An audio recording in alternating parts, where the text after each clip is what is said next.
We are officially recording. The Parrot by Eduardo Galeano.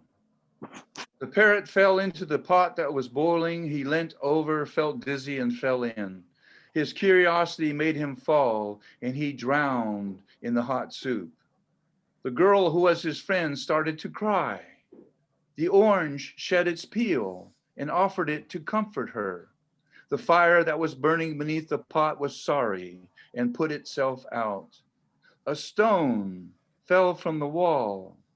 The tree leaning on the wall shivered with sorrow, and all its leaves fell to the ground. The wind came as it does every day to comb the luxuriant tree and found it bare, found it bare. When the wind found out what had happened, it lost a gust. The gust opened the window. It wandered aimlessly through the world and went up to the sky. When the sky found out about the bad news, it turned pale. And seeing the white sky, the man lost all his words. The potter of Sierra wanted to know what had happened. At last, the man got his speech back and said that the parrot had drowned, and the girl had cried, and the orange had lost its peel, and the fire had gone out, and the wall had lost a stone, and the tree had lost its leaves, and the wind had lost a gust and had opened the window. And the sky had no color, and the man had no words. Then the potter brought all the sadness together, and with these materials, his hands could revive even death, even death. The parrot burst out of his sorrow. He had red feathers from the fire, and blue feathers from the sky, and green feathers from the leaves of the tree, and a hard beak of stone that was golden, golden from the orange. And he had no human words to talk with, and water from tears to drink and refresh himself. And he had an open window to escape through, and he flew on the gust of wind. Welcome to 20 Nights and 19 Days. We are the Re-Evolutionary Poets Brigade, the San Diego Tijuana Re-Evolutionary Poets Brigade. There's 5 of us here tonight, and we have 2 guest poets that are here with us tonight. And then we are going to have an open mic of 6 poets that I know are very, very strong and could, if you close your eyes, they could even be conceived as members of our brigade because they're very, very talented. So let's do a little housekeeping and then we'll get on with the show. We are recording tonight. And if you have come on and you didn't know that and you don't want to be recorded, please just stop your video and disguise your name if you want to. But we're doing that as a courtesy because we want this. We didn't record our first event about 2 weeks ago, and it was so amazing, just an amazing night. So we want this to be an amazing night that people can see after tonight. And so that link will be put out. I would like to, everybody give some snaps for Mr. Alfred Williams, who's with us tonight, who is our resident electronics and video genius. He is just a killer on potato salad as well. And so Alfred's going to make sure that nothing goes wrong with our Zoom, our Hollywood squares, our audio, et cetera, et cetera. And if some of those old Zoom bombers are lurking around, he's going to take care and he's going to bounce them out of here so we can have some safety in our evening together. So thank you so much, Mr. Al. Please keep yourself on mute unless it's your time to read. And each poet has 2 poems or 5 minutes. And that's Brigade poets and open mic poets both. So we're going to get this thing going. And we're going to introduce our first poet who, when I met her, she was an undergraduate in sociology, and now she is a doctor in sociology. And this is the very talented Lori Walkington. Thank you, Jim. Hey, hey, everybody. And oh, let me just do this because it's loud where I live, but I can't hear myself. Okay. I also might want to be added to the open mic. I have a couple pieces that I've been waiting to share with the Brigade, and I think you all might appreciate it. If not, that's cool too. Okay. Here goes my scheduled performance. When you drop your basket, it lightens the load. Everything falls out and on it flows like tears into the riverbed. Worries wash out and down from the head, your shoulders drop, expanding away. Knots from the stomach and throat untangle, and physiologically, we begin to feel lighter. All the dark days become a little bit brighter. You can finally do something.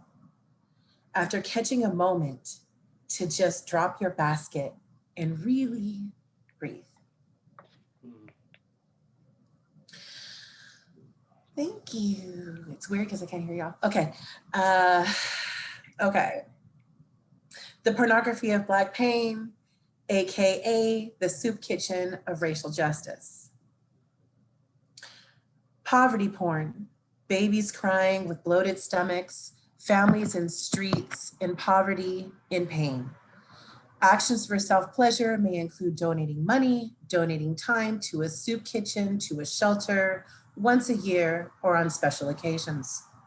The return is a sense of pleasure from watching and sharing that contribution without any real connection to it.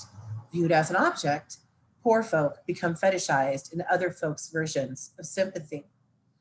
The pornography of Black pain, then, is the heightened consumption of Black people being murdered, shot, choked, hooded, gotten all the way dead, sometimes in front of their children. The sharing of these images on one's social networks and also in text, they may make monetary contributions and share these with their social networks. No concrete action toward ending the systemic violence against Bi and Indigenous people of color. The return is a sense of pleasure from watching and sharing that contribution without any real connection to it. Consuming such images as objects, fetishized versions of sympathy, results in a feeling of self-pleasure that one has done their part, is not racist, and may return to their daily concerns, having spent themselves indulging in the pleasure of sharing our pain without stepping in and using their privilege, power, and access to end the institutional and systemic forces that create, inflict, and maintain Black pain as the object. No justice is engaged. During the Black Power movement, folk would travel internationally to ride bus tours through the dangerous American Black ghettos to observe the brutalities of Black life in America. Sympathy was expressed, certainly observations were shared, pleasure was had, and backs patted at observing for themselves. Fighting for racial justice means doing more than observing, more than liking or sharing another image of the next Black person killed, beaten, murdered, more than creating reading lists. It means doing the stuff that doesn't make for a likable pic or a pat on the back from your friends, your colleagues, your family. Doing it when you're uncomfortably far from the center, when it's not about how you feel or getting recognition or accolades for it. It means considering the impact of images used to convey the brutality of systemic racism while sharing, being cognizant of that impact and willing to make decisions based on your ability to engage critical analysis, leading to action against systemic racism. Do not use photos of brutalized Black bodies simply for shock or to meet a new diversity requirement. Do use those narratives of the brutalized and images of the brutes and switch the narrative. If you are not informed, get informed, do your own research. Get in the work and stay in the work until justice is had, because otherwise you're just on tour.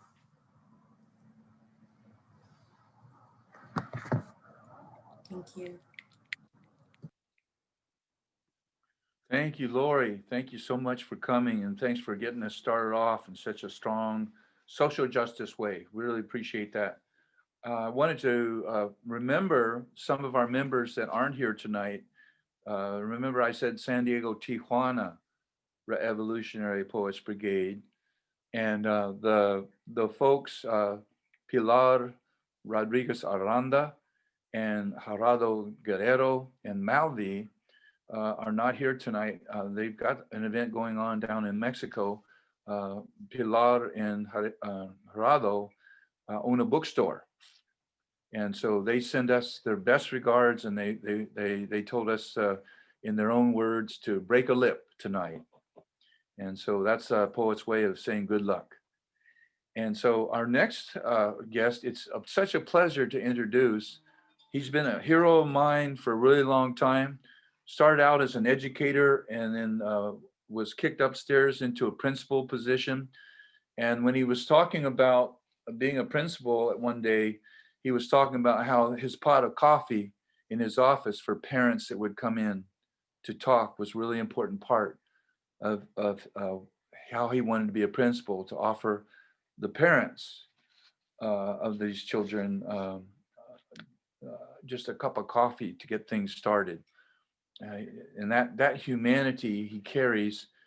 He brought his grandson to a poetry class I was doing over at Malcolm X Library, and his grandson's name is Lyric. And I think he had maybe a little bit something to do with that. I'm not sure. This is Ernie McRae. Thank you. I got a couple of things. We Black folks always wonder if we'll ever breathe free, like others of our species. Ever since we caught napping, were snatched from our homeland as kidnappees and stacked in boats as contraband and dumped in shacks as unhired hands, spending our lives standing rigidly for centuries, bent over long cotton sacks, strapped over our weary, overburdened shoulders and backs, pulling and picking and humming and singing of sweet chariots swinging low, coming for to carry us home from the rising of the sun until the sweet darkness of the night, when the toiling of the day was done. A few victuals, a night's sleep, and then another day comes, a mirror of all the other ones. And one day we were told that we were free. And before we could breathe in a sigh of relief, along came Jim Crow with tons more grief. Lynch mobs and fire hoses and cops and sheriffs swinging billy clubs on horseback, on foot, in cars, on hogs, with dogs, having no idea they're man's best friend. And when this behavior slowed to an end and we began to relax and take deep breaths of freedom in, we found ourselves up against new forms of indignities, apartment vacancies no longer available suddenly, entrances into colleges and universities earned affirmatively, becoming reverse discrimination, a new definition in the dictionary. And now, due to smartphone technology, we see and mourn our loved ones who are shot unarmed or die because they can't breathe under the weight of a policeman's knee. But since this can't go on for an eternity, the reply to will we ever breathe free is being answered as we can see all the young people addressing long deferred hopes and dreams of liberty every time they take to the streets, signifying in the fervor of their demeanor, we shall breathe free someday. Wow.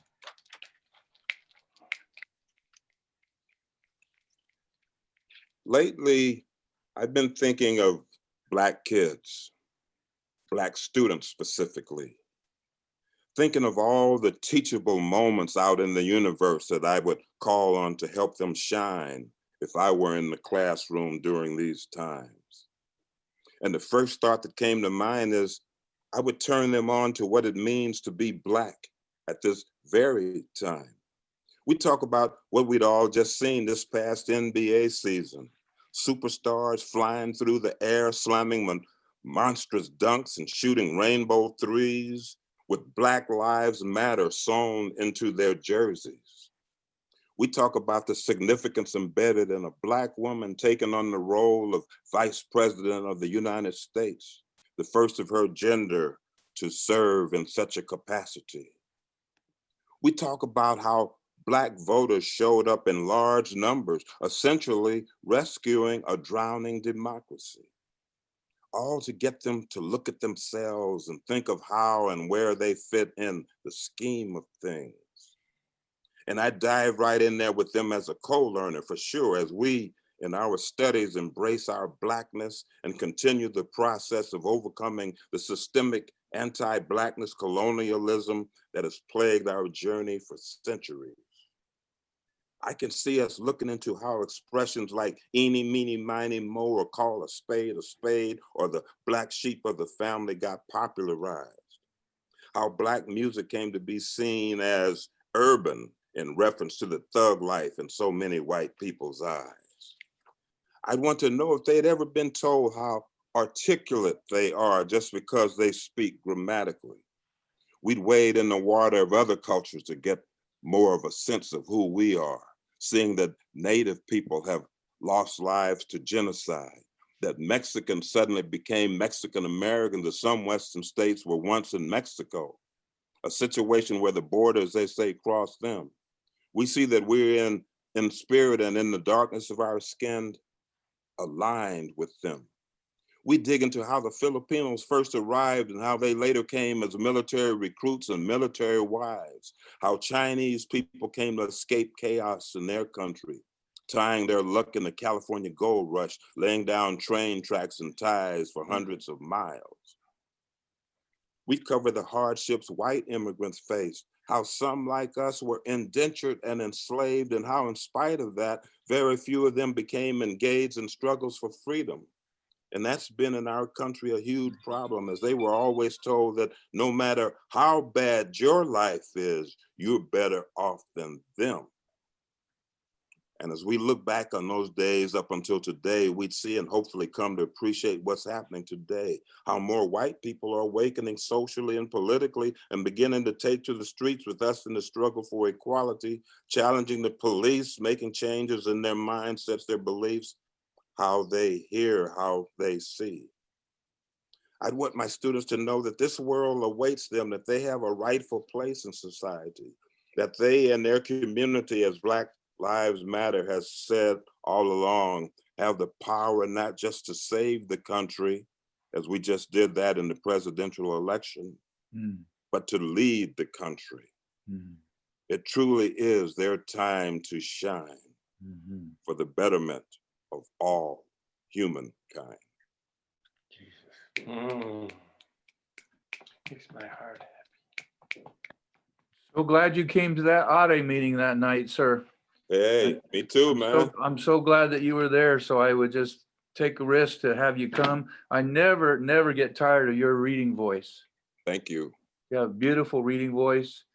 And if you stop doing your essays and your poems, emailing them to us, that would be a crime. If you would like to receive Ernie's essays and his poems, he's the fourth from the bottom in your chat. And so go into the chat, give him your email address, and you can receive the best of essays and poems, because he gets a fire going under him, and he sends them out. And thanks for coming tonight, Ernie. Oh, my pleasure. And I'm going to hang for a while, and then I might just suddenly have to boat. Okay. All right. Tell Lyric Uncle Jim says hello. Okay, I will do that. All right. Are you all getting your money's worth?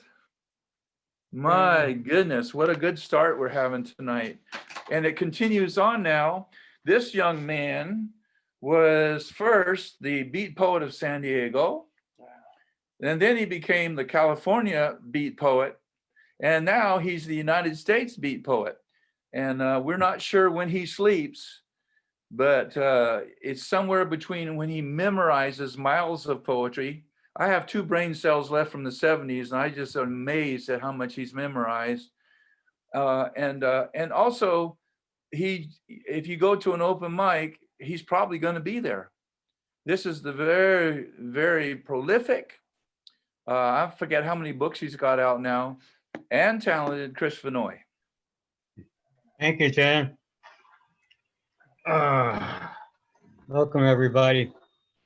I'm going to start off with a poem I wrote in London. It's called Airport. He said that he tells his daughters stories every night to help them sleep. Sometimes he forgets where he left off the night before. He tells me it's easier to drive a taxi in the mornings, this being Ramadan. Assalamu alaikum, I tell him. God be with you, he says to me. Beneath these stones lie sleeping, and life goes on, and death goes on, as we go on to face another day of wind and rain, sun and clouds.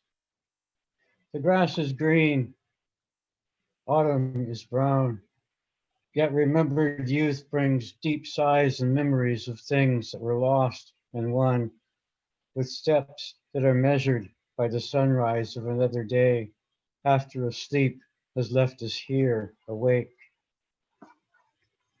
A poem called Ism. If I tear off my skin, what color am I? Under this thin epidermal layer, stained with melanin, burned to various shades by ultraviolet radiation. If I take off my skin, I am red like you. If you take off your skin too, we will scrape the illusion that I am different, that we are different because of the colors of our skin. I will love you no matter what the differences are in our hearts. I will love you, my family, because all red blood dries to dust when each of us returns to earth. It's about love that we are here. It's about love, and all that is all that matters. Thank you, Jim. Thanks, Chris. The last book that you got published, would you let everybody know the name of it and how they can get a hold of it, please? Which last one? Yeah. The last one was a compilation of poems that was published by a press back east, and I'll post it on the chat where you can get it from Amazon. Just put my name in Amazon. They have books coming up there. All right. Thanks for coming tonight, Chris. Thank you for inviting me, Jim. All right. That's really good stuff. So our next poet has a heck of a commute. He's like right here. And I don't mean to embarrass him, but he is a Vietnam veteran. And his helicopter was shot down in Cambodia, and all of his shipmates were killed. And right when he finished getting all of their dog tags, the Khmer Rouge showed up and they chased him for a couple miles. He happens to be a Tarahumara and Mayan man with those ancestors. And so he outran them all the way to Laos. He served our country.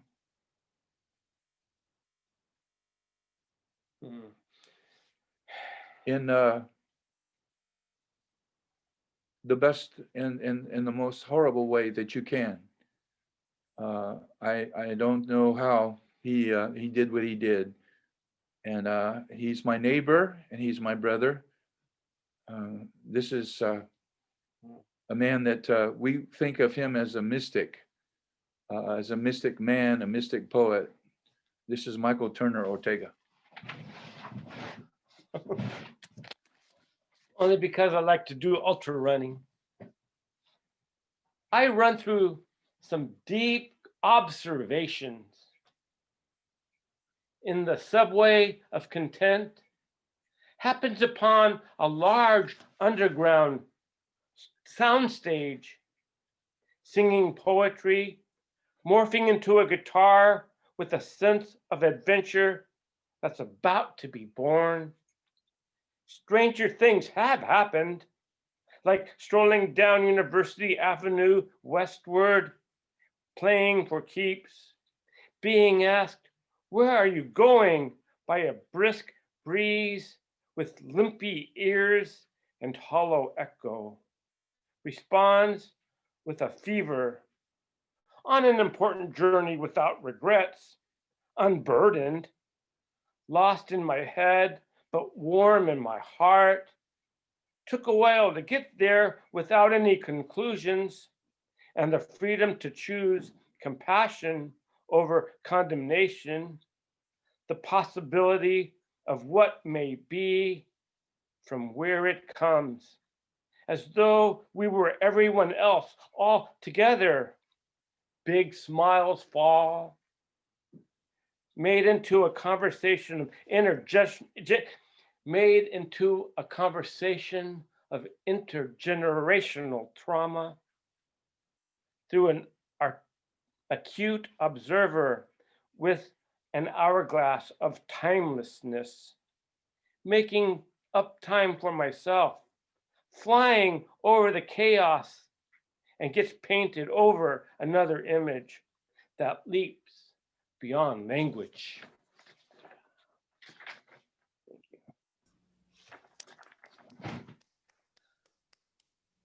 Pockets of phenomenology, being followed, caught up to, collaborate with, slows down, crosses the finish line.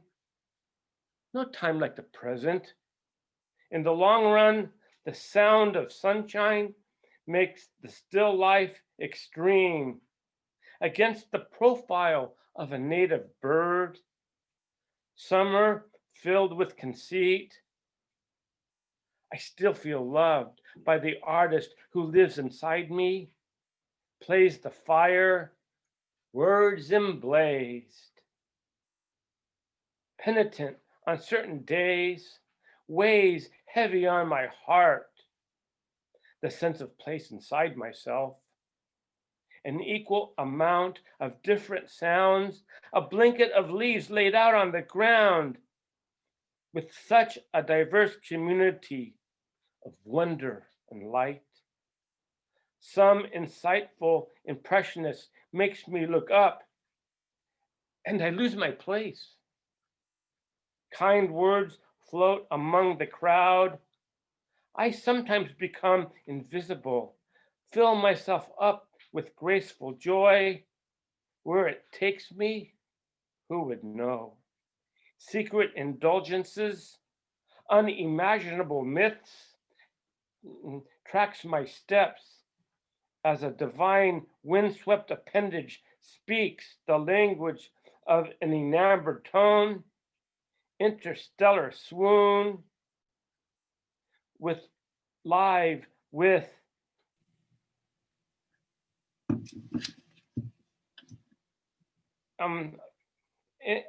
try that again. Language of enamored tone and interstellar swoon. I live with illuminated folk.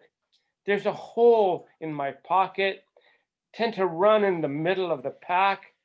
What wild horses taught me tracks me from an unseen guide, like a fleeting meteor that misses its mark.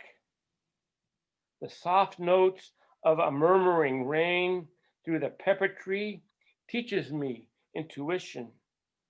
How the end of things bring new beginnings, pure melodies accompanied by arbitrary notions, full of wisdom that sets me free when I become the whole wide world, embedded in all things. Yeah. Thank you. Thank you.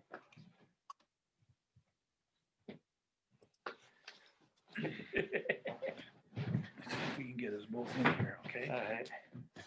I think we should go like this. There, okay? There we go. Can we give him some more snaps, please? No. Yeah, thanks for coming. Thank you. So our next poet is someone that, I don't know, the last few years, what is there, about 2,000 phone calls between us, Joe? And I really rely on him a lot for perspective on malfeasance, neglect, especially neglect that comes from leaders that should know better. And we talk a lot. He's going to be talking to us on the break between the Brigade and the open mic about his phone shifts that he's done with Seed to Vote. And we'll be talking to you about what it's like to do that, because between us, I think we've got about 12 shifts that we've done in the last few weeks to try to flip the Senate with the two Senate seats in Georgia that are being vied for between the Democrats and the Republicans. And we've really helped each other. He's really helped me a lot with doing that service. That was very important to me, to have that ear that he gives me to talk about successes and frustrations, because you have both when you're doing that kind of stuff. So he's also just recently published a book, and I met him through a poem he wrote to his lovely Patsy, who he was married to her for 30 years, and for 20 of the 30 years, she was fighting breast cancer, and then she finally succumbed from that, and he did not put her in a home. He took care of her the whole time. And he's a poster man for how a husband can be in a marriage when things aren't going so good and he doesn't leave. This is Joe Malash.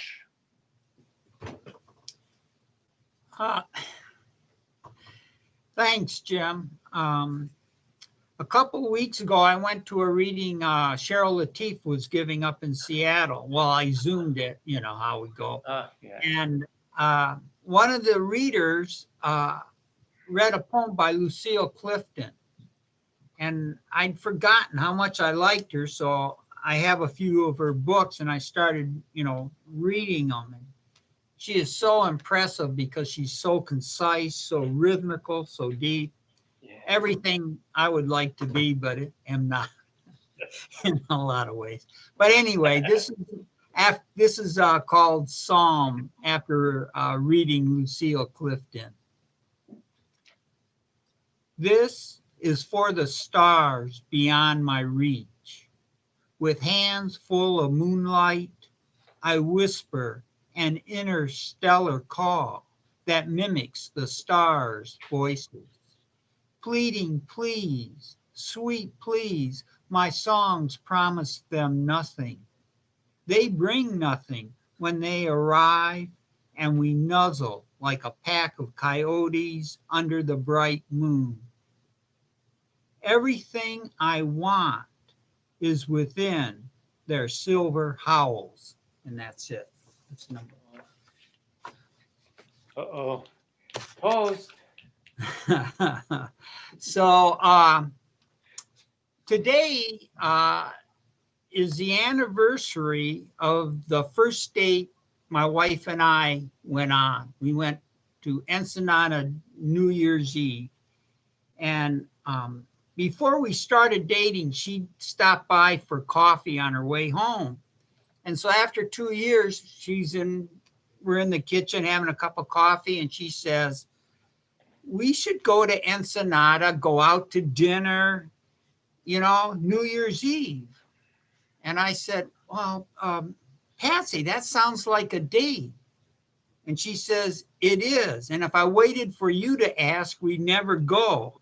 So what could I say? But yeah, let's go. So, but that has nothing to do with this poem, which is titled Our Father. after the first prayer I learned. Our Father. On her first night home, I think about that first line of the prayer that my mother taught me.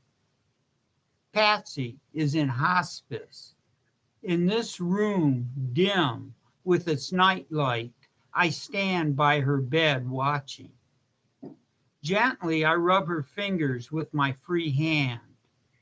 I adjust the rosary that she wears as a necklace. I place my ears close to her lips as she whispers, "Heaven?" Brushing her hair, I touch her forehead with mine. I tell her about a clear winter night and I stood outside the church shaped like a cross. I paused on the rim of darkness that the church doorlight made on the sidewalks, refrozen ice. The first star appeared. I thought it was him before he became lost among the stars. Another time, I thought I saw him appear as fire in the top of a pine. Then the force became a crown fire. Really? She asked. I don't know, I answer. She falls asleep. I ask, if my faith is based on dubious memories, how can I comfort her? Straightening her hair, I feel helplessly alone. Then her soft eyes open. Thank you.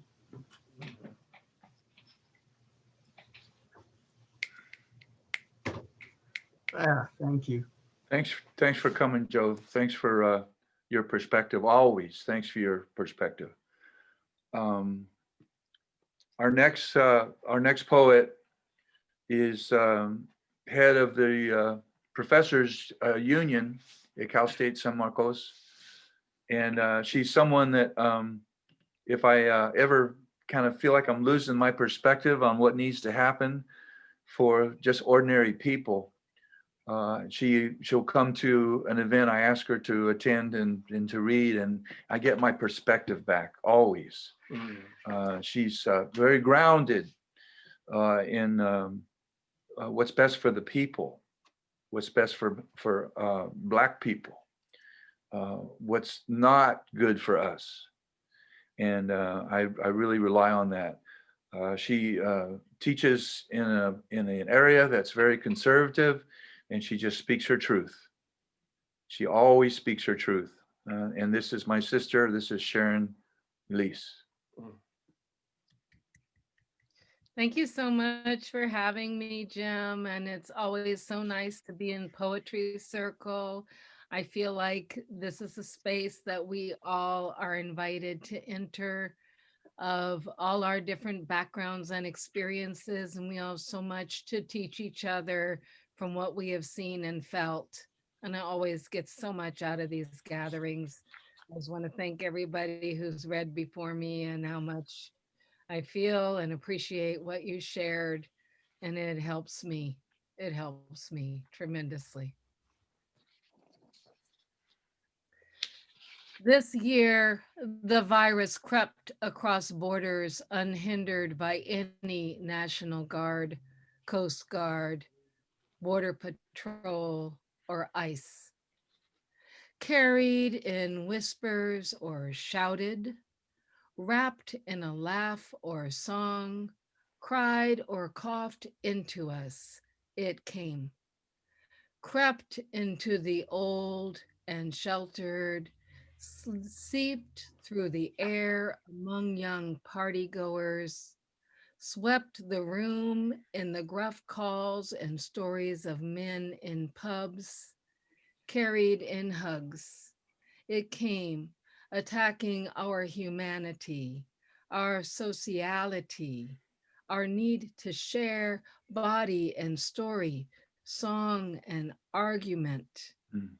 Connection became a vehicle of infection, and we became afraid of each other. Or worse, we denied the force, refused the mask, and turned against our most common sense of survival. Too many of us became viral. When we chanced to see a movie of the old days when we kissed, hugged, and touched people outside our pod, it seems odd. Simple things like sharing a drink from the same cup, in to whisper to a friend, raising our voices in anger, despair, or surprise without thinking of the virus aerosolized. And how we long and ponder when we can be normal, touching, shouting, loving, and fighting close together again.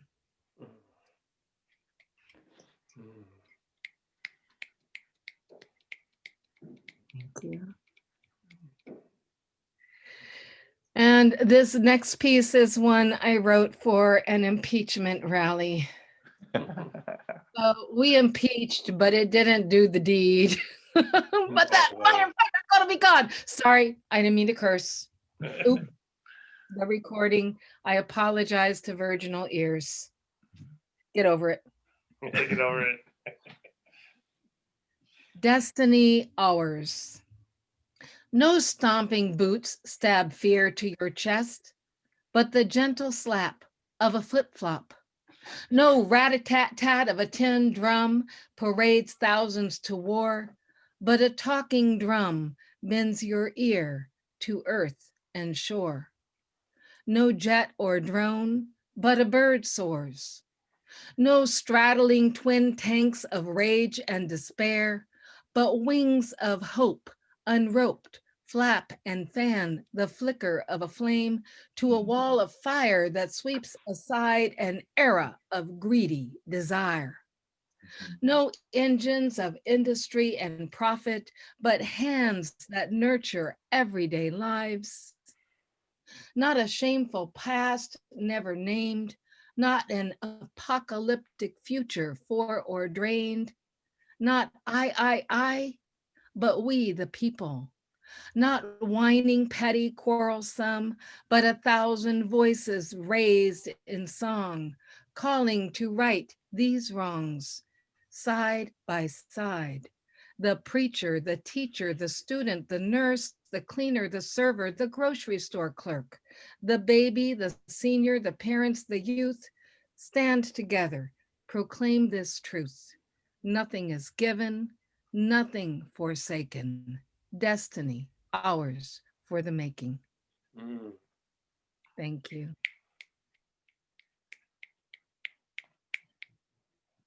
Thanks for coming, Sharon. And for those of you that don't know her, her amazing musician husband is on the Hollywood Squares with us, listening to his wife, and I think that's really cool.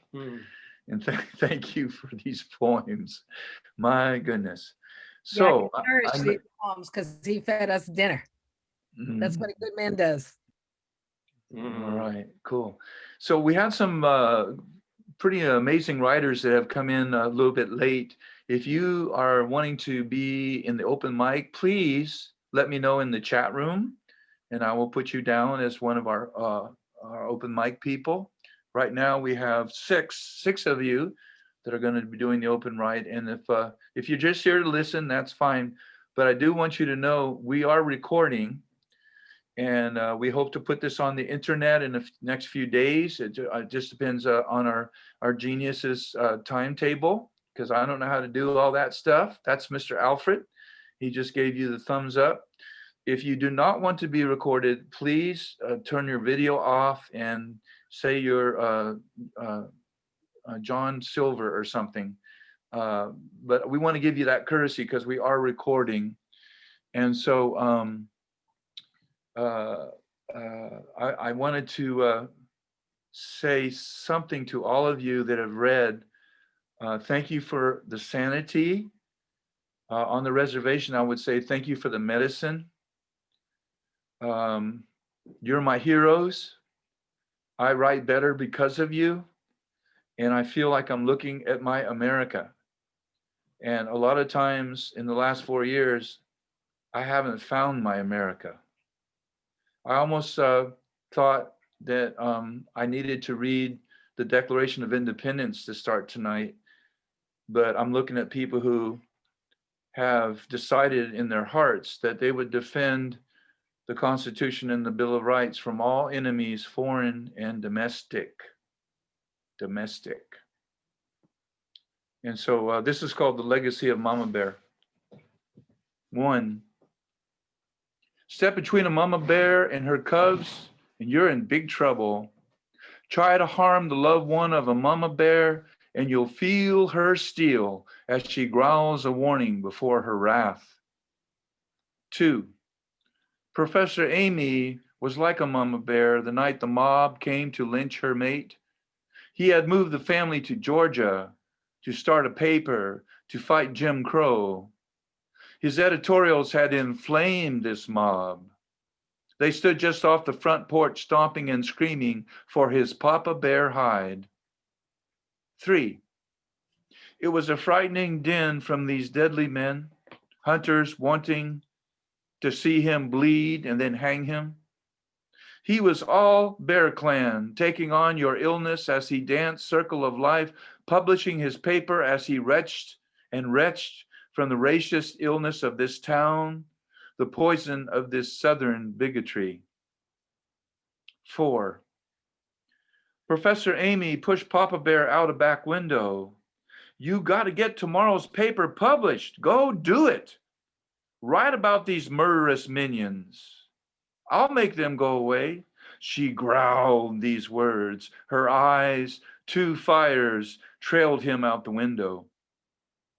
5, she grabbed her sleeping granddaughter, wrapped her in a pink blanket, rushed out the front door, held the baby high for all to see. Don't hurt my baby, she snarled. The child began to wail. The noise stopped. There was only the sound of the baby's crying. 6, the men and boys, or was it fathers and sons, began to slowly drift away in 2s and 3s, silent as swamp fog, quiet as smoke. The morning paper had the latest news. No one was lynched here last night.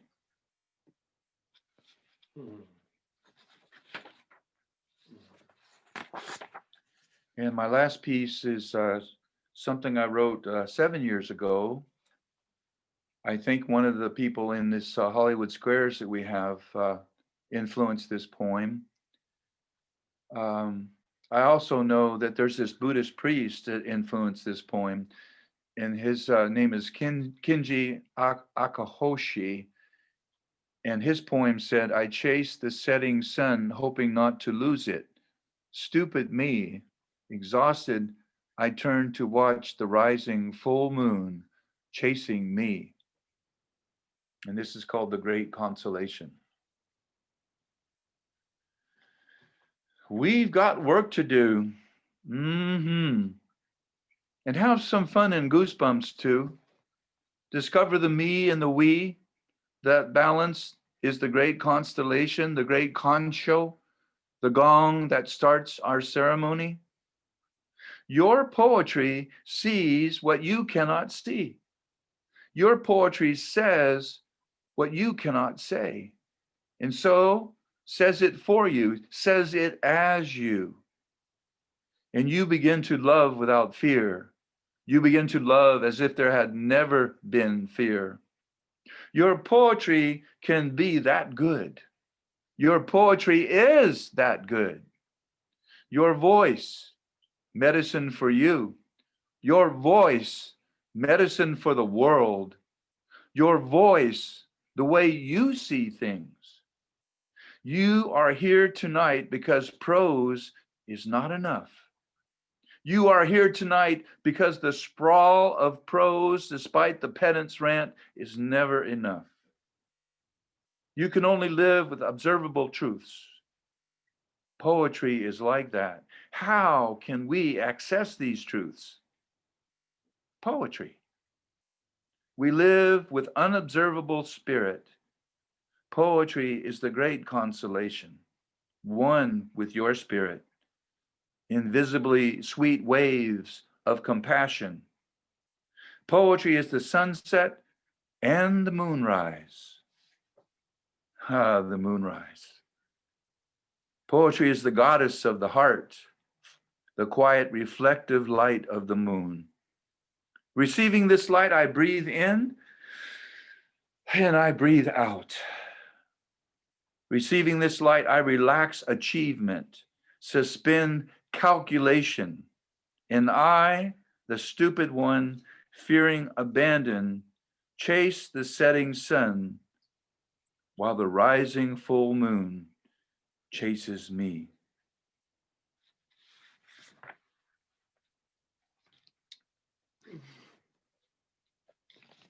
Brigade, you are awesome. Brigade, I love you. You are, you are my America. I would like to take about a 5-minute break, maybe less. And I'd like to talk to you a little bit about Seed the Vote. And I would like to reintroduce Joe. We both have done some phone shifts, and I think he can tell you a few things from his perspective. So Joe, will you take it over, please? Yeah, I'm so happy the election is coming up because it seems like my whole week is consumed with Seed the Vote. But it's a Black Lives Matter is driving this, and they've got such a broad attitude. Like, for example, in LA, they pushed over the progressive changes in the city of LA. They have a new DA who has done away with bail for money. And if you remember the initiative that failed, he enacted that initiative. Him and the new sheriff, who's also progressive, have changed several ways the police interact in minority neighborhoods already. And so this is being done in Georgia. Yet, as they're doing this, they're also taking time to organize these phone calls where you go and you just try to help people get a plan to vote or remind them to vote. And they're doing both of these things. And it's when I get on, every time I go on, it's a new group of people.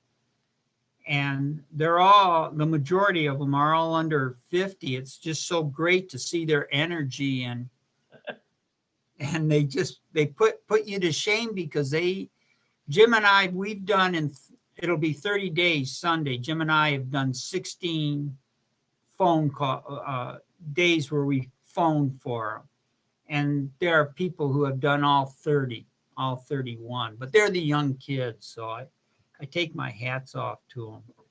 But it's been a very pleasant experience and a very impressive one because it just showed me how much people really value the freedom that we have and have a vision for the future that they're willing to sacrifice for that. We don't hear about. You'll never hear about any of this on the news. This is all underground. And they, so if you want, I would just go to the internet and check out Seed the Vote. They're very, it's been a very impressive and very warm organization. So that's all I got to say. Mr. Jim. Okay. Everybody that is in the chat that requested to read, I'm getting you down. So Dolores, we'll have you go first, and then the other folks that I talked about your order, you just will follow Dolores. Yes, the first night there's a bit of a system to learn. So you're not charged for the phone. The phone call is free because you're plugging into the New Georgia Project's phone system. And what happens is once you understand how to use it, you are ready. They give you a script. And what Joe and I did, some of the things that they gave us, we weren't comfortable with. So we just kind of ad-libbed a little bit, because you're going to get a lot of hang-ups, but you're also going to get, I had a veteran one night who was registered to vote, but they didn't send him his absentee ballot. This was a couple of days ago. So I said, I'm going to ask you on Monday to call Stacey Abrams' office, and they will help you make sure you get an absentee vote, because there would be time. And he said, I'm a veteran, and I fought for my country, and I deserve to have my vote. And so he was talking to a veteran. So yeah, and that felt really good. That was the best call that night. And so you're helping people.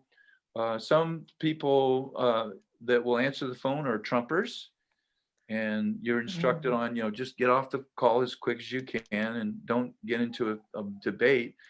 And that first night, I made 12 calls because I was getting coaches. I was in a coaching situation. But then the next night I did it, I made 24 calls. And then from then on, I made 50 calls a night, because you just you master the system. And it just feels, you're a little tired when you get off, but man, this is this consciousness that Joe and I both have said this to each other, to be part of this consciousness, that we're part of something that if it works, we're going to flip the Senate. And both candidates, Ossoff and Warnock, Reverend Warnock, who preaches at the same church Dr. King preached at when he was with us, they're a little bit ahead. And so, this is going to be, we're helping them. If they win, we hope they do. We're part of that to help them win. And I like to say that what we're doing is we are, if we're successful, then Big Mac becomes Minor Mac, and you all know who I'm talking about. So anyway, I think it's time for our open mic now. Does anybody have any questions about Seed the Vote? So I'm going to do 2 more shifts. I'm doing Sunday and Monday, and then the 5th of January, I think, is Tuesday, and it'll be over, and we'll find out if we were successful or not. So if you want to try a phone shift, just Google Seed the Vote, and it will come up for you. You can choose your day, and thank you for your help if you choose to do it. So I always enjoy starting an open mic with somebody that is also my sister. We've performed together. The thing I can tell you about her was there was this open mic at the Queen Bees. It was called Lyrical Exchange. And I told her about this young man. He was this big, like middle linebacker looking guy. And he was very, very hostile to women. And I asked Dolores if she would perform Encounter in Reno, which is a poem I wrote. She plays the piano because she's a musician, and she's a music teacher. If she would do the piano and sing. Well, this guy came on right before us, and she changed what we had rehearsed. She looked right at the guy, and man, if her words had been arrows, well, we would have had to take him to the ER, and he didn't come back for several weeks. So we didn't have to listen to all this women hating stuff. And she is like Sharon. She's just fearless. She will tell the truth. And please go to Jim Moreno's Instagram page, and you can see some of the poems that she performed when Joe and I and the Brigade were doing voter education nights last year. We were trying to register voters, and a lot of the Brigade that's here with us tonight, they're also on there as well. Just amazing, amazing poetry. This is the amazing Doris. Fisher. Hello, everybody. I have one that I'm working on, and I just wanted to share it, especially with what we're talking about tonight in terms of people, et cetera, and police interaction. It's called Hipster, Hipster. Three young brothers talking. Three spiritual manifestations of a new age of tolerance, collaborative strategies to embrace all humanity. Where are we headed? So I eavesdropped. Intersectionality, identity politics, microaggressions, the new inclusivity. And then a hipster bicyclist pulls up. He joins in uninvited, leans, kiss face close, smiling. The speakers back away, frowning. The young brothers dressed in neutral colored t-shirts and black wash jeans tighten their circle. No swearing, no chest beating, no sign throwing, just testifying, witnessing to racial stupidity, absurdity and urbanity, stereotypic 21st century PC diversity myopia, hipster privilege. He singles out dreadlocks and says, "Hey bro, you got some blow?" And then the brother went off. I don't sell no drugs. I don't use drugs. I don't disparage those who do, but see, I don't even hang out with druggies. So why you come at me like that, man? I don't even drink wine or 50% beer, and I don't do shawarma. Grin at us if you want to. Chang Ming whispers hard. I ain't got to be funny. I ain't got to be your smiling, friendly Asian. Rudolfo sneers, "Get out of my way, essay." And old Billy Bob stands there and just glares. The red-faced inner city suburbanite renewal migrant blows up his chest. Before he can front, Billy Bob, who has joined into the group, steps in front of him. And so you see the three casual dressed brothers plus one begin conversating, trying to ignore the hipster on a street corner in San Diego. They do not want to deal with his stupidity. If you're gonna come down here, man, you best learn the rules. Read the signs, Ketta warns. The called out hipster curls his fists. Oh, he's been working out. Oh, no, you don't want to do that, Billy Bob flexes. Years of migrant backwoods Georgia labor has browned his skin and hardened his blonde-haired body into an impatient hub of intolerance. We don't like to call the police, but you see that man over there watching us? Got a mind to call him for some assistance, you know? Ketta begins to look at the policeman. The policeman leans against the building. You need to step, man, Chang Ming says. The spasmic cyclist spits the names. The words spill out like piss onto the inner city sidewalk, fouling the air. The brothers laugh. Look, man, we just talking. Call us out because we don't sell no blow. Another flow of sludge spits out of the hipster's mouth. They laugh again, but this time with a little bit of anger. They shake their heads. They move back. Hey, essay, Rudolfo says, look who's coming. Yeah, man, look. Hi, Officer Boitenu. Yeah, what's up, son? Could you come over here for a minute? Hey, Chan Ming, hey, Ketta, hey, Billy Bob. What you doing, Rudolfo?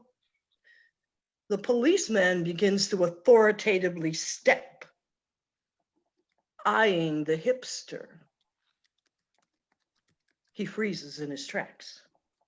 He spits out an expletive, and the pseudo-gentrification agent jumps on his $5,000 12 bike and with his designer shorts, emblem t-shirt, Euro shades, no socks, and $200 autographed tennis shoes, he rages an indignant glide up downtown's Renewal Main Street, still mountain bike, swishing in the distance, spitting up the grit of the sidewalk. I cross the street, flinching from breeze-slapped downtown dirt air. I'm smiling. See, as the young brothers watch the cyclists turn the next street corner block, Officer Watanu smiles at them and says, "Times are changing, huh?" Quietly, they resume their conversation. Quietly, they talk about inclusivity. Yeah. Then I have a real short one. Little black girls with coiled curls smiling at the sun, holding mommy and daddy's hands, lost in loving lives lived beyond imaginings of those who will deny their humanity, who will not see family.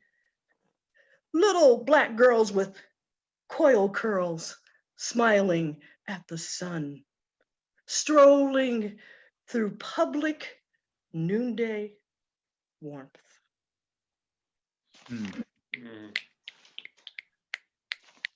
I'm glad you decided to read. Thank you very much. So just to anybody that didn't hear the announcement, we are recording tonight. We want to put this show on the internet. We want to expand our consciousness as a brigade and as a poetry community.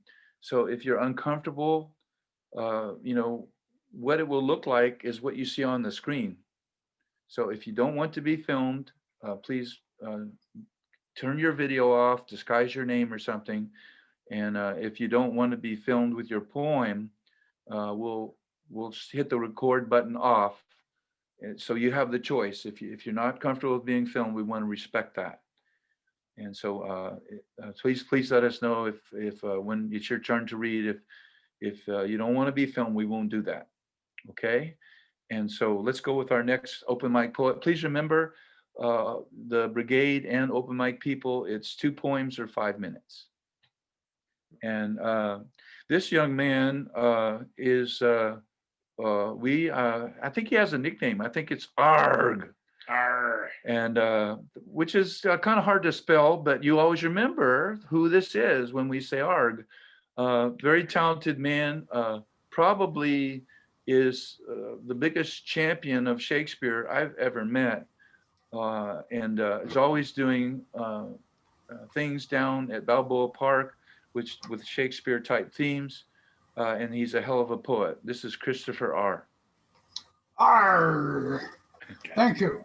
Thank you very much. Yes, this is the right time of the year for a goodbye and to reminisce. And this one I wrote while watching the electoral college results come in, kind of on the theme of goodbye. This one's called "Hey Crybaby." Hey, crybaby, you always were a bragger and a whiner and complained your way right into the spotlight. You took your shots and had your chance. You wowed them by the millions with your act. You fooled all of us some of the time, and some of us all the time. But you just couldn't fool all of us all the time, and you didn't. Sorry. Not really.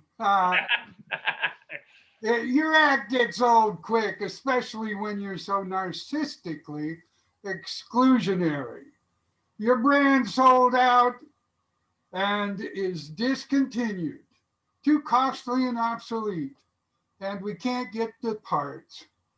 You could always reinvent your brand, or maybe that's what you're doing now. I don't know.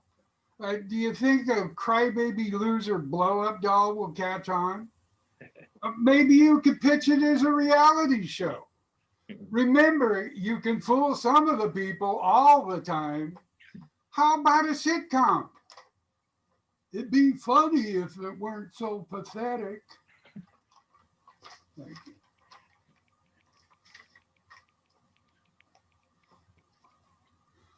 And of course, my second poem is dedicated to the night. This is from the story of my life, Intellectual Suicide, Poetry to Die For. This is entitled Auld Lang Syne. Another millennium ends. It's time to sacrifice the virgin to the pagan gods. Are there any left? Virgins? No, gods. Don't cut the cord, not yet. Laundry first. We want to look as good as we could.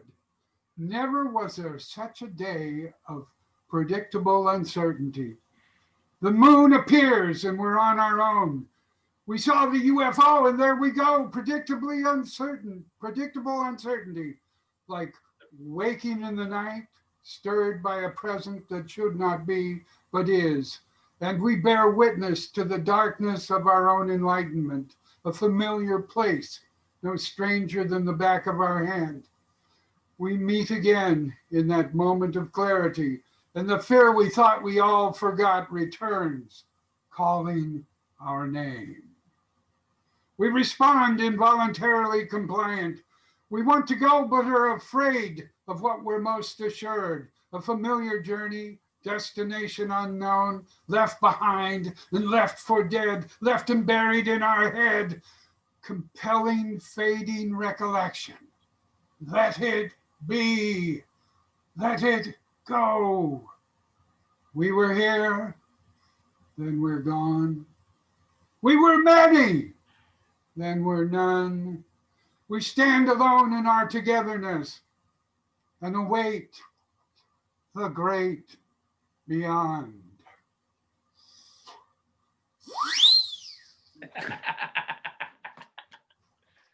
Thank you. Always a man of surprise, that's for sure. Oh man, I'm so glad you called me and wanted to do this. Thanks for coming, Christopher. And I hope 2021 is a good year for you.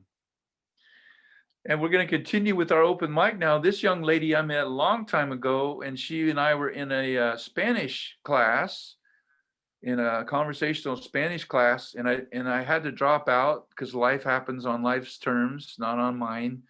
And I saw her 6 months later, and she I'm not saying she had her own radio show, but she was conversing in Spanish. And so that just amazes me. This is Liz, Arizona. Thank you, Jim. So good to see you. So good to see everybody. I'm currently out here in Sacramento. So I've been teaching out here for the last 6 years. And so the first poem I have is actually from San Diego, from my San Diego Times, and I thought it'd be appropriate. I still have a lot of family that lives out there and a lot of friends. So thinking about San Diego during these times. This poem's called A Colonial City on a Beach. Today I read a sign that said half of all deaths in San Diego are due to lack of exercise, smoking, and diabetes or eating poorly. That same day, I learned how San Diego has more money for food stamps than people ask for, and that many people are scared to apply due to lack of documentation. That same day, I observed the welfare line, and I feel at home. I saw a teenage girl in line, raising her 3 siblings. It was a mess, but it was real, and I never want to forget it. When the landscaping has been changed so much that the native plants are the ones that appear not to belong, we will have searched a Walmart sold version of utopia. We will achieve equality in that all of us will be unable to survive without a car to move our bodies. The weeds will look like flowers and will bloom in between fences. That's the first poem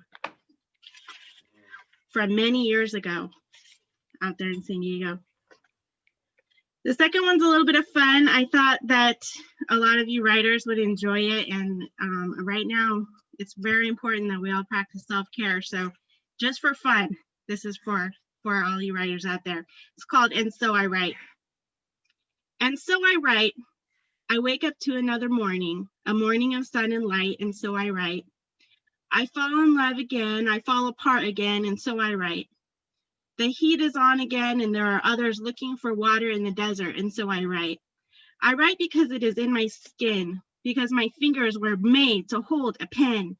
I write because the sun is held open half of the day and shut the rest. I write because those who can are blessed.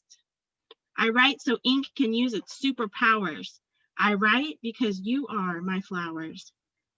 And so I write to the petals that are showing time since by losing shape and color. I write to puppies who are hiding under covers.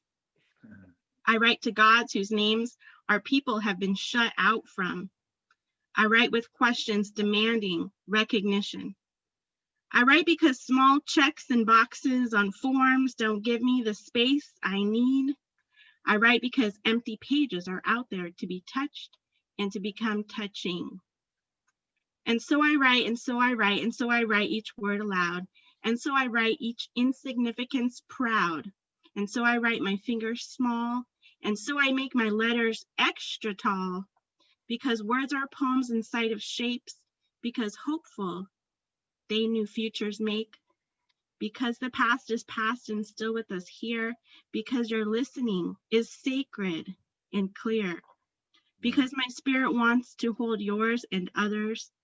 Because love goes deeper than the love of lovers. And so I write this pointless poem. And so I write to words as home. And so I let you now move on. As you exit, I will write on.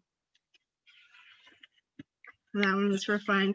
I hope I have time for one more. I wrote this one just for you guys. So as I said, I've been teaching and I'm a Zoom teacher. So this is called Zoom School. Good morning, class. Buenos dias. Time to wake up. Ready, stretch. And deep breath. Did you eat breakfast yet? Did your sister? No. Okay, go get yourself some food, but come right back now, mister.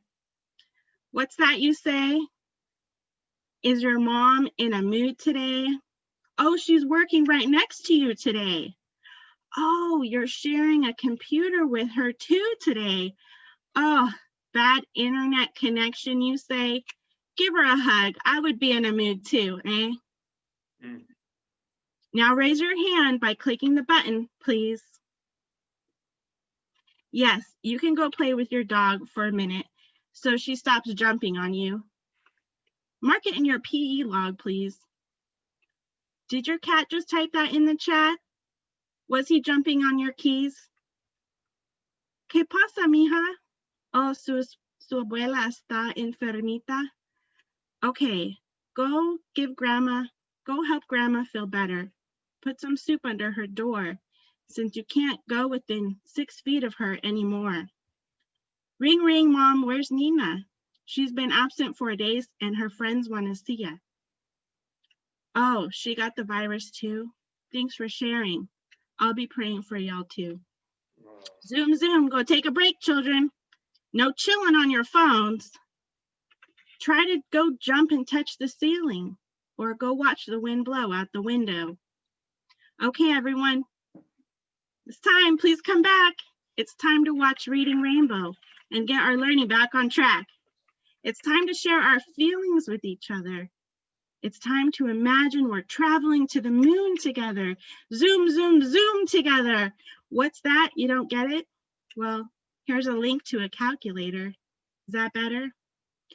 Phew. Don't worry, we'll reach the stars together, one click at a time. Oh dear Henry, you wrote me on the classroom stream. last night at 2 a.m. to say your tummy hurts? It's hard to say if it's stress or something worse. But for now, let's try taking some deep breaths first. There, the world is not ending, but it's okay to grieve the difference in the losses that you're showing on your sleeve. Yes, my family has COVID too. Yes, my family members are in jail too. Yes, not everyone is going to make it. Let's try to make the most out of this day and just make it through. What are 3 things you could do to feel better? I'm giving you a present in the present. Take 10 minutes. Go do one of those. Children, I love you, and your lives matter. Don't forget it. Thanks. Tú eres un escritor fuerte. Gracias por sus palabras del corazón. Thank you very much. Gracias a usted. And all of us got started, all of us that have known each other for a really long time, we cut our eye teeth at this lady's open mic way back when there was still, Charlotte. yeah, Yeah. way back when there was still a place called Claire de Lune's. Lord. I basically, this lady and a guy named Mark Kokonos showed me, and then of course Jimmy Collins, who was my partner for a while for open mics. They showed me how to be respectful to people who were scared to death to go up to a microphone like all of us were. As a matter of fact, the only person who wasn't scared to death was Chris Vanoy, because he had been writing since for World War I believe. And all of us knew his lines of poetry anyway, so we would shout them out when he read. This is Cheryl Lateef.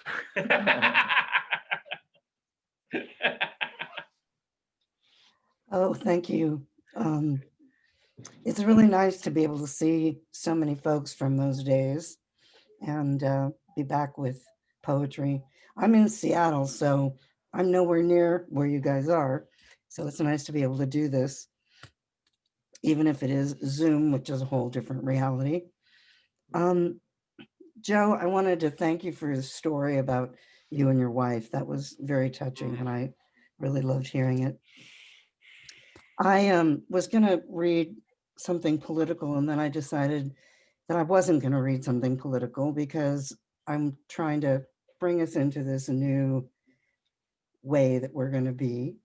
And so these are 2 poems that I actually wrote them both when I was living on Bainbridge Island. And anyway, they're definitely not political. The first one is called Lessons.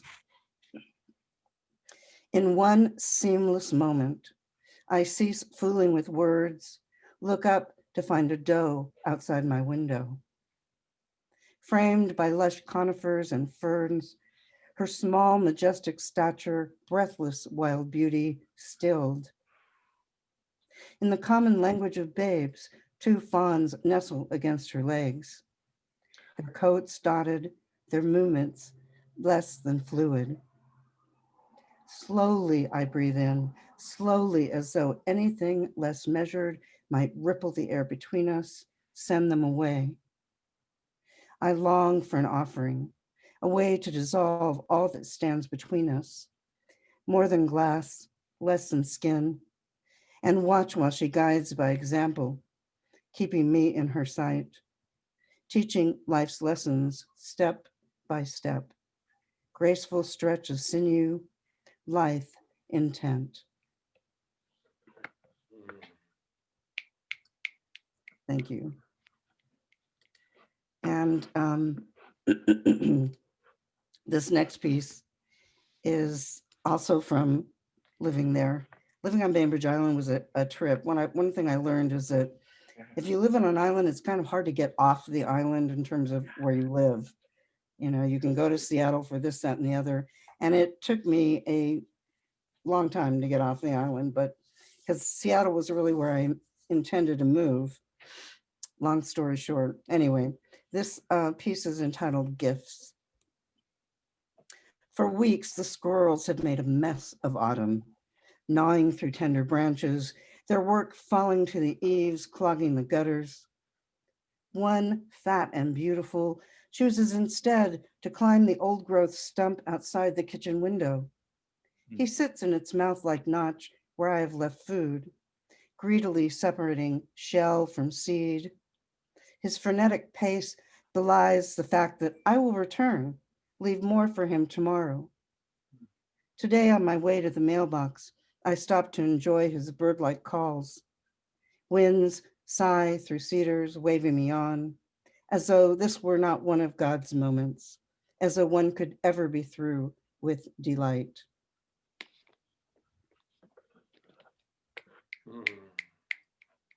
Thank you. Thanks for coming all the way down from the Northwest. That's a heck of a commute. Yes, And it is. anytime you want to come back, please do. January 10th, second Sunday Jimmy Poetry will be in our first session of the new year. John Wessick is our feature, who used to run Gelato Poetry, himself a strong leader of poetry. He's just published a new book. He'll be our feature, and we hope we see you there. And I hope we see Cheryl. I hope you come back again. I will. Thank you for having me. coming. So this young man is a friend of mine, and he writes poems. He comes to my workshops at San Diego Writers Inc. And I go, and I email him and I go, you know what? I'm going to go work with these adults over at such and such or so and so. And I'd like to please have permission to read your poem to them, because his middle name is Existential. He's a very, very strong writer. This is Jeff Gelt. Thanks, Jim. Yeah, this one, I was thinking of this workshop and how much I enjoyed. I hadn't been to this group in particular in quite a while. And so when I saw that you were doing it, I was excited, and this just came out of me. So this one's just called Time to Get the Hell Out. So here we go.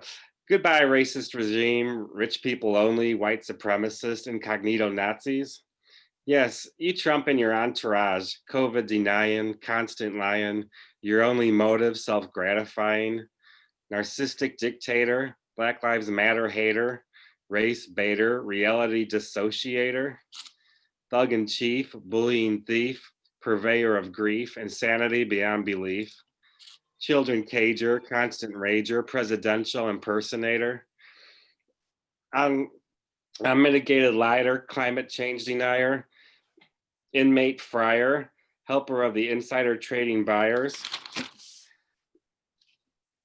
cruelty voyeur, country destroyer, self-centered, serve me only employer, poverty inducing, falsely accusing, reality refusing, power abusing, dictator venerating, conspiracy theory generating, gaslight baiting, daily self-incriminating, decency plundering, obnoxious thundering, foreign affairs blundering, leaving longtime allies wondering. Mr. No Substance and Mrs. No Class, don't let the door hit you in the ass. So glad to no longer see your smug face. In hell you'll have a special place. Yeah, Lori really liked that one.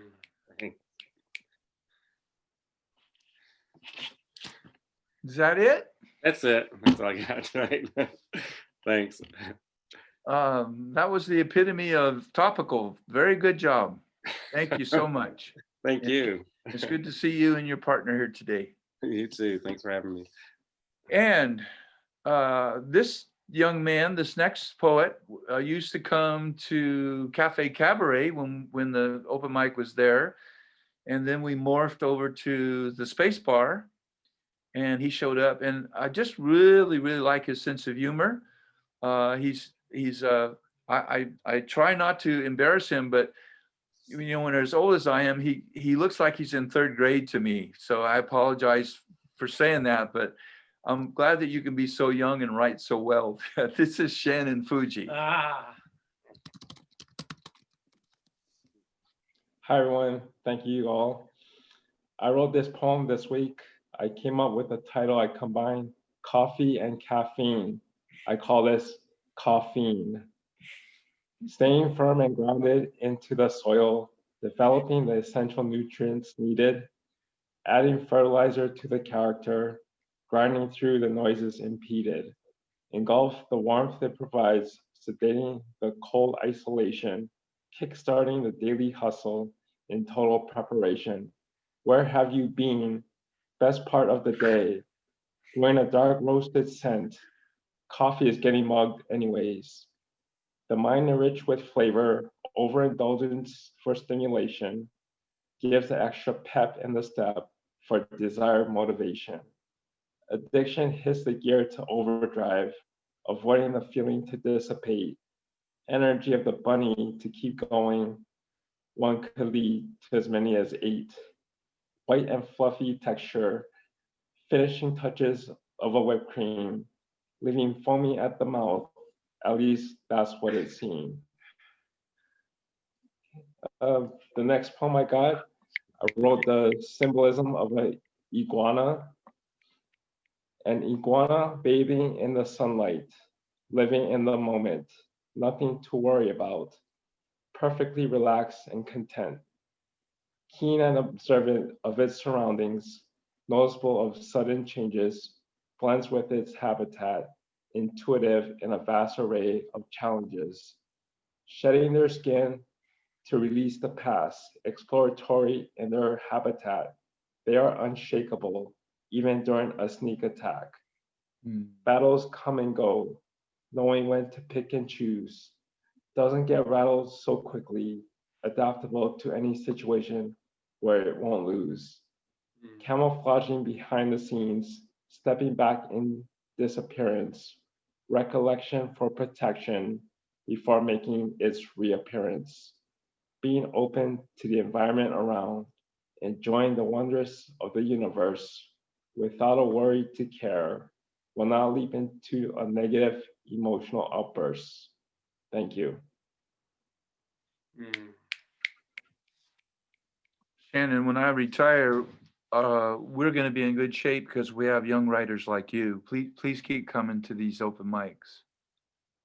Really appreciate your writing. Also, Shannon, I want to recommend a book to you that you might raise your eyebrows. It's called Day of Deceit. It's by a writer from Escondido, and it's called Day of Deceit. If you Google that, it'll come up, and I think it's in the Escondido library as well. I think you might find that book very interesting. And thank you for coming tonight. Our next poet is not a 20-year-old in graduate school. She's an elder in graduate school.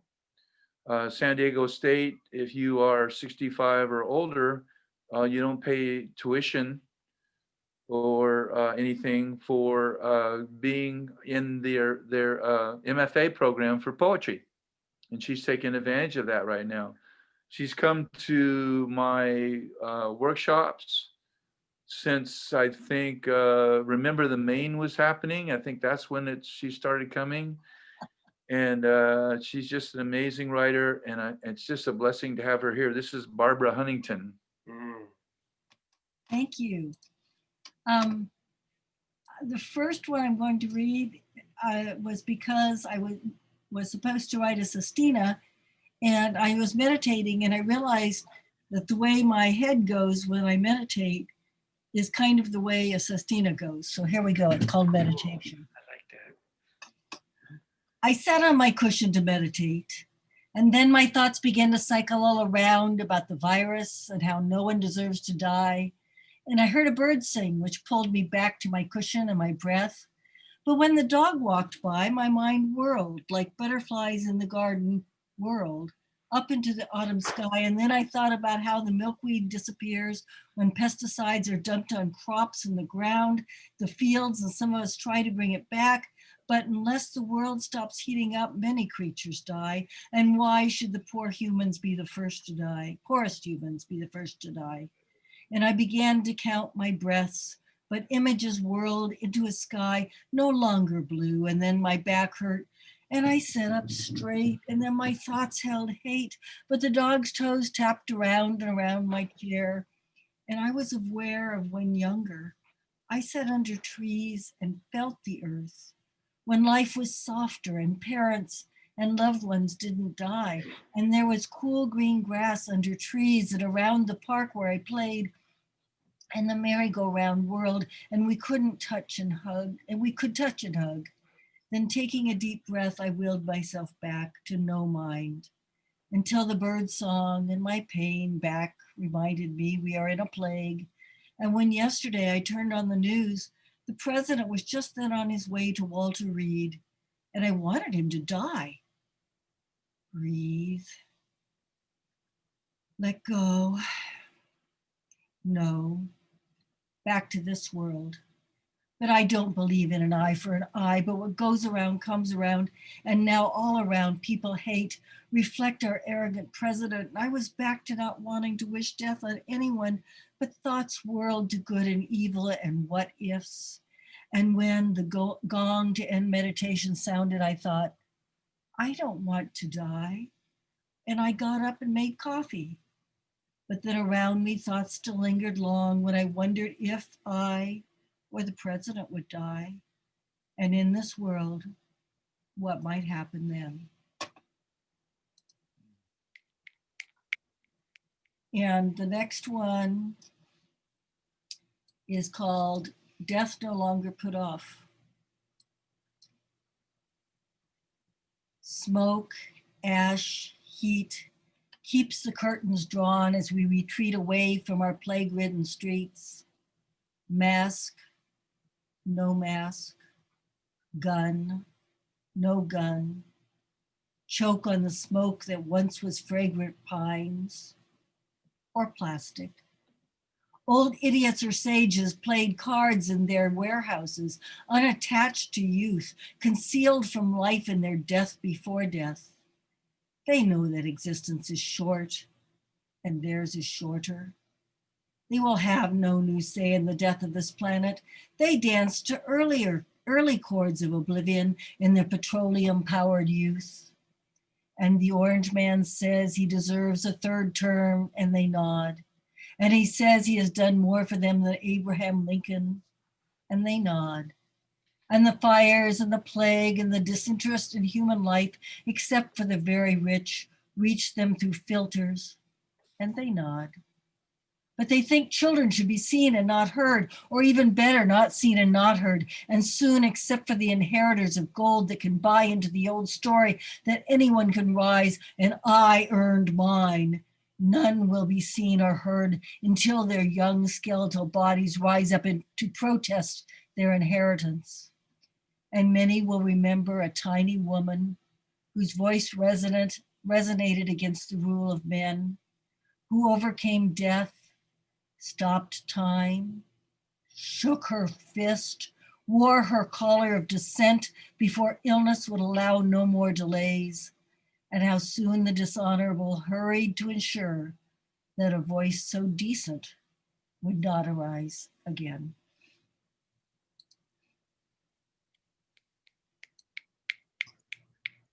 As always, thank you, Barbara. Thank you for coming. I really appreciate you a lot. Well, we're down to our last poet, and you've already heard from her, but she said that she had some other medicine for us. So let's one more time welcome Lori Walkington.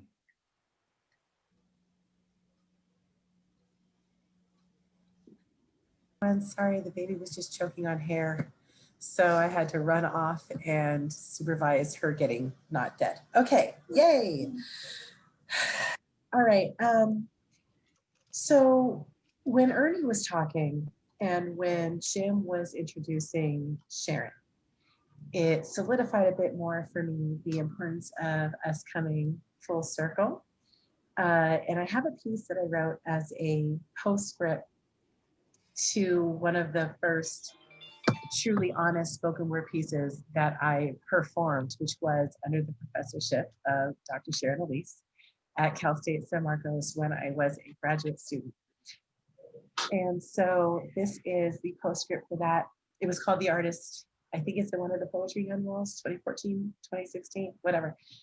So not only do I use poetry as healing, but I center that as my research, right? And the poetry community that we all share. The Cafe Cabaret was one of my research sites. I wrote my dissertation on it. And so I write poetry. I liked Liz Arizona's piece because I was like, I write poetry so I don't catch a case. Let's just be honest. I have stuff, right? So here is the postscript for the artist. It's called 20 for 20. 1, a terrifyingly confusing mix of emotions, still longing for and missing him, even when no marks remained. She broke all the rules, did the things that didn't get did, not in that life anyway. She stood against him, told it in public, put their business all out in the streets, got him hemmed up and sent back to that clink, clink, clink. 24 ounces of malt liquor memories left at her doorstep. She packed in secret, moving boxes left one by one at a time. When she left there, she thought she left it all behind. 2, same place, knew her. A few demons slipped themselves into her suitcase, hitched a ride, gobbling up her broken pieces from the inside down the I-5. She got back into school, raised their child, looked over her shoulder, took different routes home every single day, kept child in house, scared to let her play, began locking and locking and locking her doors at night, kept knives in every room. 3, transferred to university, finally found her voice, learned patterns of his time as an institutional gold mine, learned long-term effects of short-term time, felt guilty not knowing these weren't their choice. 4, she's an activist now, fighting for social justice, a force to be reckoned with. Their daughter gets out to play. She still takes different routes home every day, but her doors only get locked once a night. 5 through 9, the shelf life of empathy is close to expired. Family and friends wonder how long that trauma will last. Try to reassure her that the threat has passed, like somehow breaking the rules on a big old penitentiary raised dude could ever get a pass. 10, he finds them. Frenetic space between his quick mind, tongue trip skipping line over rambling glimmering line, and the old familiar logic that she knew too well took her breath away. She begins to lock and relock her doors again, at least 3 times night and day. Afraid to breathe, she chain smokes on the patio and exhales onto the page. 12, she's teaching over at the university now. Exhausted from the constant skip trip explanations of personal space, she learns to let people hug her again. 13 through 17, PhD in while Black, period. 18 through 19, their daughter is almost grown, tells her mom on mom's birthday that she's expecting a daughter of her own. And it's 2020 now.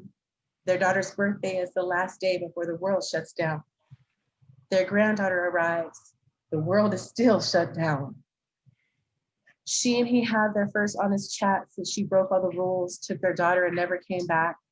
When he said he wasn't gonna stop and that he knew, and she just did what she had to do. And the weight lifted from her soul as her breath returned and air flowed from her lungs and spilled out over her lips and tasted a little bit, she imagined, like freedom. That's that. Thank you. Thank you, Lori. Thanks for coming tonight. Well, I have messed up and I omitted one of our poets, and she has a gathering called the Poets Bench. And I hope that we'll see you there the last Sunday of the month. Maybe she'll tell you about it. She's a strong writer, and then she has a granddaughter that is proof that the apple doesn't fall too far from the tree. She's just an amazing mentor for people and a really good writer. This is Deborah Ramos. Thanks, Jim. Thank you. Can you hear me good? Okay. Bear dancer. Veiled in our earth womb, I fall into winter sleep with my bear lover on the satin piney bed. After 5 moons of hearts barely beating, we wake when the sun pours down gold. Honey paws find blueberries full and ripe. We dance among the trees to call in the spring. Renewed, we are born again into the light. So we're heading to the light right now. 2021 is our light. Thanks for listening. Okay. Well, I wanted to close with a little story and a poem. If you want to hang out with us after we're finished with the poetry, and I'll stay on here as long as there's people that want to ask questions about craft or politics or whatever it may be. And Alfred and I will have to decide if that makes it too long or not. And we can do that. But if you want to continue with the consciousness, please do after we're all finished up. I forgot to tell Shannon that Chris Vanoy is really glad that you didn't write a poem about decaf. That's very important. And so people who've been around for a while know what that's all about. So I was teaching on, I was a language arts teacher at the All Tribes American Indian Charter School. It was 2002. And I taught a lot of poetry out there, and I looked in the reader and it said the Langston Hughes Poetry Circle is starting on the 100th anniversary of Langston Hughes, February 2nd, 2002. So here I was living on Paula Reservation, teaching on Rincon Reservation, and I thought, do I want to drive on a school night an hour and a half, depending on traffic each way, and then teach on Wednesday morning? And I said, I'm really hungry for poetry community. And so Chaiko Quayana and Iusi Quayana were the co-teachers, and I did that. I was a member of the Langston Hughes Poetry Circle for 10 years, 2002 to about 2012. And after I was a member for 6 months, Chaiko came in and she said, I'm going to Australia. You have a week to write a poem for the Australian Aborigine children who are committing suicide in droves. And I'm going to go to Australia. I'm going to read your poems to those children and to their family, to the children that aren't dead. So we all looked at each other, and sure enough, that's what she did. And then she heard, when she was in Australia, going into far out of, way out in the boonies, reading our poems to these people, she heard the Maori children on New Zealand were committing suicide in droves.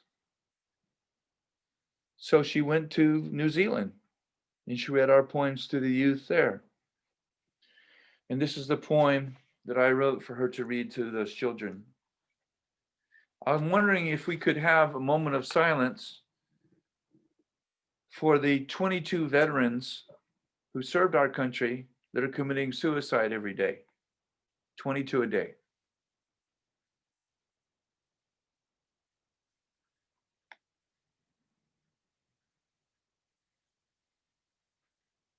I'm wondering, thank you. I'm wondering if we have a moment of silence for the 300,000 of our citizens who have died from the COVID from neglect, and 100,000 of them, according to science, did not have to die. Could we have a moment of silence for those families and for the people who are gone?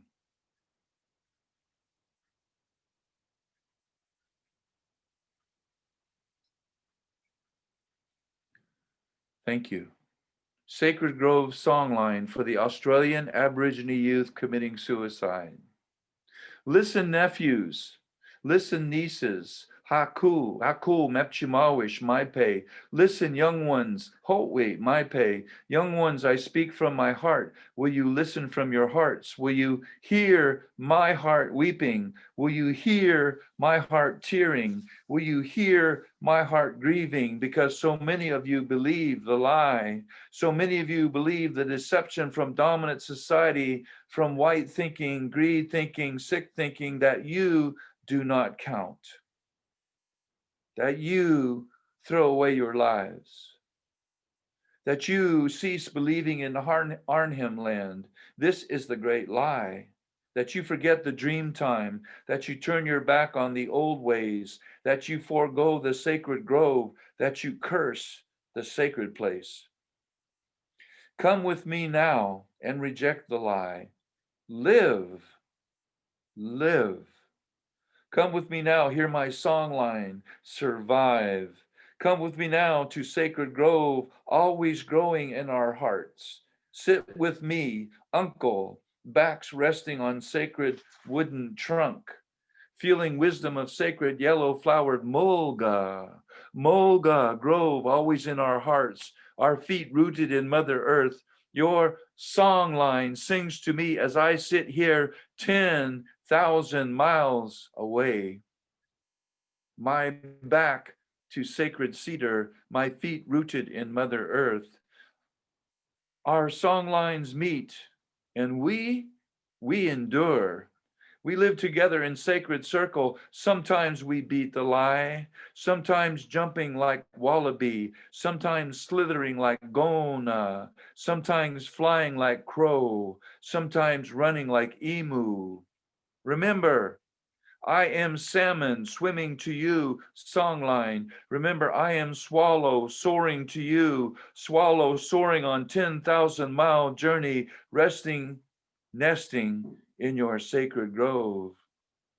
Remember, I am waterfall, cooling you in sweltering heat. Remember, I am geyser, warming you in freezing cold. Remember, live. Remember, endure. Remember, ancestors call you from dream time, reminding you dance, reminding you sing, reminding you play, reminding you hunt, reminding you fish, reminding you laugh, reminding you love, reminding you die as enduring wise elder in your inter-spirit world natural time, not as victim of the lie. Listen to my heart weeping. Stay with me a while. Stay in our circle. The dominant society is sick. They live in fear most of the time. Together we can heal them, and the Mother Earth will heal. If we stay alive, stay with me a while in our sacred corroboree of life. Endure. Endure.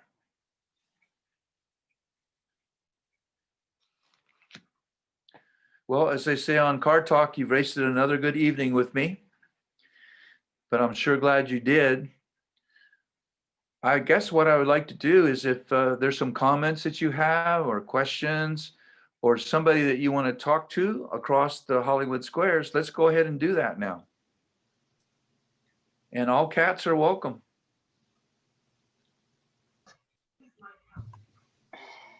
I'm going to go here, Jim, but thank you so much for having me from afar. I know that with the COVID, everything is hard, but it's wonderful to be able to connect from so far away with some San Diego poets, and just really appreciate all your words. Liz, I'm gonna holler at you. I saved the chat, so I have your email. Jim, do you want to conclude the recording for the evening?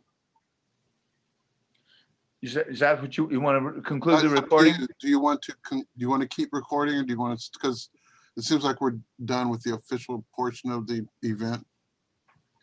I'm gonna leave that up to you, Al. Okay, well, let's keep recording then. Rather. All I have to say is have a wonderful beginning to the new year. May it be filled with love and joy and continuing to not have this weight on our shoulders that burdened us down for the last 4 years. Be blessed, take care, and I hope you stay well. Good night. Good night. Good night. Good night. Night. Night, Doris.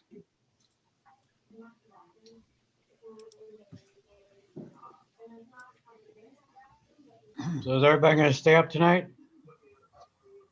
No. Don't think so. No. No? Well, I got I up stay at, up for the gun shop. I've got a granddaughter who thinks she's gonna stay tonight. I wonder if she'll make it. I mean, let's be clear, stay up for me goes to about 11:30. I don't think I'm gonna make it until 12. Don't think so. It's a year I really want to see end, but other than that, but it's not going to all stop immediately anyway.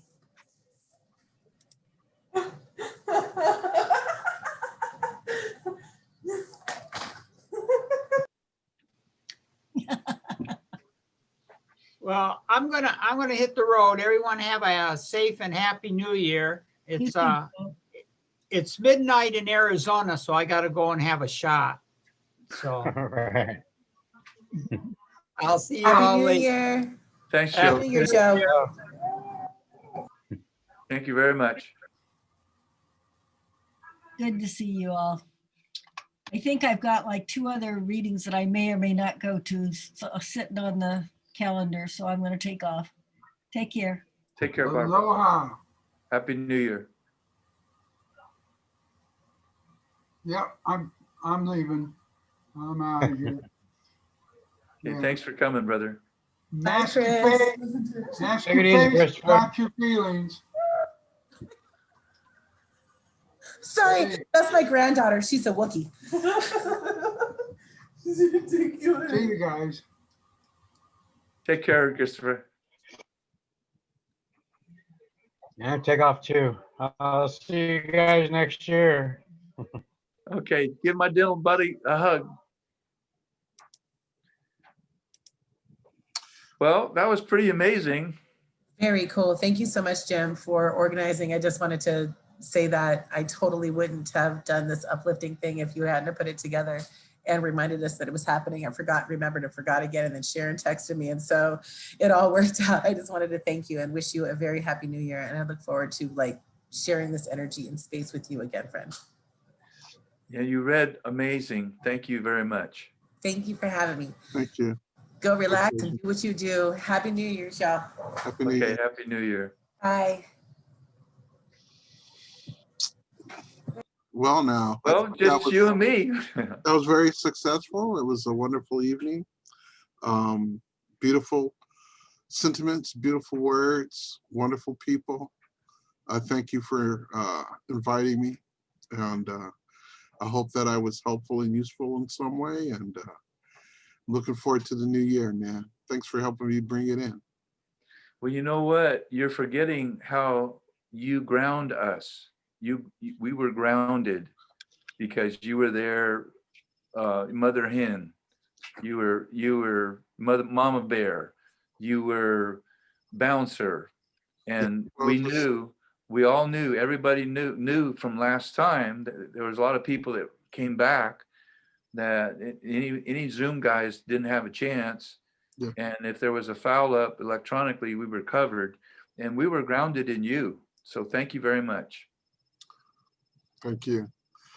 Well, I'm gonna close this, and then what I think we'll do is when I post it, I'll just end it after the last poet because it really ended then. I think everybody was kind of tired, huh? Yeah, it was 2 hours. Everybody's ready to go. I think so.